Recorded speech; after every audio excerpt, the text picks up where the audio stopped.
Carlos. Tenemos el gusto de saludar, como siempre, en la línea telefónica a Roy Campos. Él es director general de Consulta Mitofsky. Hola, Roy, muy buenas tardes. Gracias por estar con nosotros. Buenas tardes, las saludo a las dos. ¿Cómo están? Bien, muy bien, muchas gracias. Pues prácticamente ya lo decíamos en la primera hora de este espacio, ya en la semana oficial de la transición y por supuesto en el, ahora sí, insistir en eso, el corte de caja. ¿Cómo cierra Roy, el presidente Enrique Peña Nieto? ¿Publican algo al respecto? Cuéntanos, por favor. A ver, sí, efectivamente ya estamos en la salida del conteo final, ¿no? 5, 4, 3, ya prácticamente, estamos, ¿no? Se va. ¿Y cómo cierra? Fíjate nada más, la buena noticia para él, es que al final creció, ¿no? De hecho, sus estrategas han de decir, bueno, ¿y por qué no lo hicimos crecer antes? ¿Por qué no antes de las elecciones? O algo así, ¿no? Pero crece 6 puntos en su último trimestre Peña Nieto, que nunca los había crecido. Nunca había tenido un trimestre de crecimiento tan grande. Y aún así, aún creciendo 6 puntos, su evaluación termina siendo muy baja. Esa es la mala noticia. Aún ganando pierde, como diría el clásico a la inversa. No, pues digamos que alguien podrá decir que no le alcanzó el tiempo, ¿no? Denle unos 2 años más y a lo mejor alcanzaba con estos crecimientos. Pero crece ya al final, pero con una evaluación, andaba en 18 puntos, que era 3 trimestres seguidos, tenía bajando, toda la campaña estuvo bajando, pues porque el PAN lo criticaba, Morena lo criticaba, PRD lo criticaba, fue bajando, y la ley no le permitía defenderse. Bueno, ya termina, suaviza su discurso, un poco se sale de la agenda pública. De hecho, mira, nosotros que seguimos las redes sociales, ya no lo pelan mucho, a pesar de que sube fotos todos los días y eso. En otras épocas le hubieran hecho memes, burlas, y hoy no, hoy le perdonan porque la agenda está puesta en López Obrador. Entonces él, digamos que saliéndose del conflicto, no de la agenda, saliéndose del conflicto, termina ganando puntos. Lo terminan viendo como un presidente más suave, más amigable, menos conflictivo, y sube 6 puntitos de 18 a 24, terminando muy bajo en 24. Roy, ¿qué temas o circunstancias fueron los que más golpearon o determinaron pues este cierre de sexenio tan bajo en aprobación para el presidente Enrique Peña Nieto? Si ya nos vamos a su periodo de 6 años, podría decirte, a ver, ¿qué es lo que más decepcionó de él? Una alta expectativa que se tenía de que iba a recuperar la paz y el Estado de Derecho, y no lo recuperó. Esa es, en términos globales, la expectativa que incumplió. ¿Qué problema le creció? La corrupción. La inseguridad que está arriba, pero está igual que como estaba cuando llegó. El problema que le creció al doble, en términos de percepción, fue la corrupción. ¿Qué actos, qué eventos lo lastimaron en su aprobación? El evento de Ayotzinapa, Casablanca, que fueron juntos por ahí en finales de 2014, la llegada cuando vino Trump y el gasolinazo. Fueron 3 momentos muy críticos que lo lastimaron en su aprobación. Entonces, y la parte positiva, porque a ver, el positivo que hablan de él, de forma espontánea, cuando preguntas qué hizo mal, te dicen subir la gasolina. ¿Y qué hizo bien? La reforma educativa. Y ese es un gran mensaje para el gobierno que viene, ¿eh?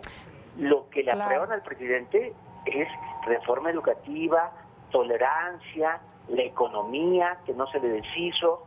Son cosas que le aprueban a Peña Nieto. A propósito de esto, Roy, también el periódico Universal publica, unos niveles, baja un poco esta aprobación o esta percepción que se tiene de Andrés Manuel López Obrador. Es redituable a esta, que sube, aunque no le alcanza, dices, pues sube un poco el presidente Enrique Peña Nieto. Marca mucho estas distintas agendas. Mira, sí. A ver, el resto de encuestadores no traemos caída de López Obrador, sino traemos esa aprobación. 54, 55, esa es la aprobación de López Obrador, que más o menos se parece a su voto. Acuérdate, votó el 53% de los mexicanos votaron por él, así que trae una aprobación entre 50 y 60. Claro. ¿Por qué? Si ha bajado, ¿por qué ha bajado? Porque su discurso en todo este periodo no ha sido de hacerse de nuevos simpatizantes, sino dirigirse a sus simpatizantes. O sea, él ha mantenido la campaña. De hecho, las consultas fueron continuación de las campañas políticas, donde prácticamente sus simpatizantes votaban de un lado y sus no simpatizantes del otro lado. Entonces, no ha ganado nuevos adeptos, al contrario, los ha enfrentado, ¿no? Si lo critican, les dice fifí, conservadores. O sea, no está en un afán de unir, sino de polarizar. Ahora, ya como presidente es otra cosa. ¿Por qué? Porque los programas sociales que plantea son universales, no son a los que votaron por mí. Entonces es pensión a los adultos mayores, no les digo por quién tengan que haber votado, ayuda a los discapacitados, a los estudiantes, pequeños productores, es decir, generación de empleos en Oaxaca para abrir caminos rurales. No está diferenciando, entonces yo creo que va a subir su popularidad de una vez llegando. Claro. Brenda. Buenas tardes, te saluda Brenda Peña, ¿cómo estás? Hola, Brenda. ¿Qué tal? Oye, preguntarte qué tanto tiene o qué tanto ha influido Andrés Manuel López Obrador en estos 4 puntos que subió Enrique Peña Nieto en cuanto a popularidad. Mucho. A ver, López Obrador portándose tan bien con Peña Nieto que hasta lo invitó a comer a su casa, ¿no? Sí. Oye, porque además no lo invitó a un restaurante, ni él va a comer a Los Pinos. No, a en mi su casa. Que habla mucho, ¿no, Roy? El fondo es forma, ¿no? Como dirían también. Sí, no, les está diciendo a sus simpatizantes, con Peña no hay bronca. Sí. O sea, no es nuestro enemigo. No, casi le dijo no es fifí, ¿no? Entonces lo invita y entonces suaviza la opinión de los simpatizantes del otro Obrador, suavizan su opinión sobre Peña, y eso le sirve a Peña a aumentar un poquito, no Claro. dejar de caer. Entonces, ¿qué tanto influyó López Obrador? Mucho. Sí, si López Obrador hubiera dedicado estos 3 meses a pegarle a Peña, hubiera seguido cayendo. Claro. Roy, como experto en estos temas de medición, ya comentabas esta consulta, pues ¿cuál es tu opinión sobre esta ya segunda consulta, Tren Maya, pero también programas sociales? ¿Cómo ves? A ver, bueno, la platicamos en su momento, era una consulta que generó poco interés. De hecho, la conferencia de hoy, había muy pocas dudas de cómo iba a ser el resultado. No sabíamos que iba a salir que sí. La sorpresa fue cuántos votaron.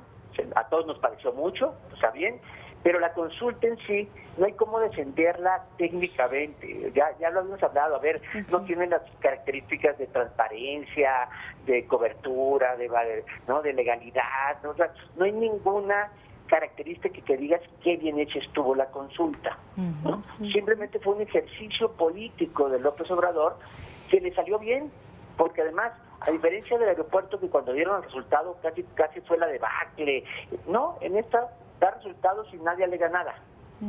O sea, le salió bien, ganó agenda y era el último fin de semana en donde podía hacerla, porque el próximo sábado ya es presidente desde el primer minuto. Claro. Ahora, Roy, en esta segunda consulta acuden menos a votar. Fueron 925.168 votantes, 144.000 menos de la consulta sobre el aeropuerto. ¿Adviertes que este ejercicio pueda tener un desgaste? Y, por supuesto, ¿cuáles pueden ser sus implicaciones? Son dos distintas. Se me hacen mucho los votos que lograron, ¿eh?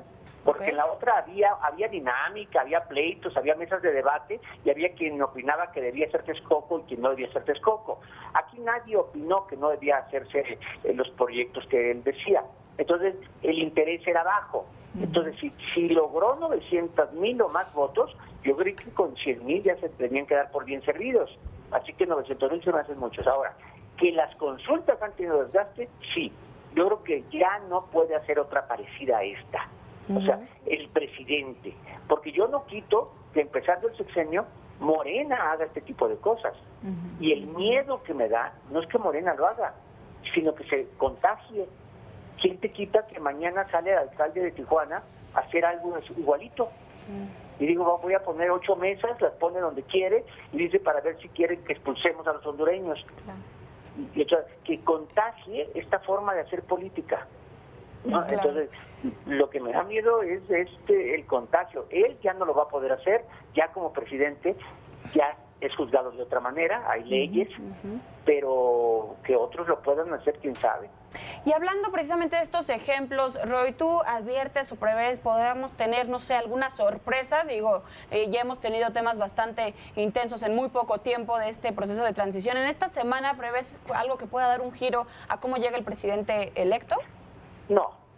Yo creo que esta semana la agenda vamos a seguir un poco con lo de la Guardia Nacional, las delegatas de los proyectos que tiene, y conforme se acerque el sábado, vamos a estar especulando sobre cuál es el contenido de su discurso y cómo van a estar los invitados, ¿no? Que si Maduro viene o no viene, que si dónde lo sientan, que si no, parece que si viene la hija de Trump, o sea, vamos a estar más bien en la especulación del evento y de su discurso, el contenido del discurso, que va a ser bien importante. Yo creo que va a ser el discurso más importante de la era moderna, el que él diga ahí. Y ya lo estaremos comentando, sí. Roy, si nos lo permites. Ojalá sea en el estudio, nos demos una entrevista por acá, ojalá te veamos pronto por acá.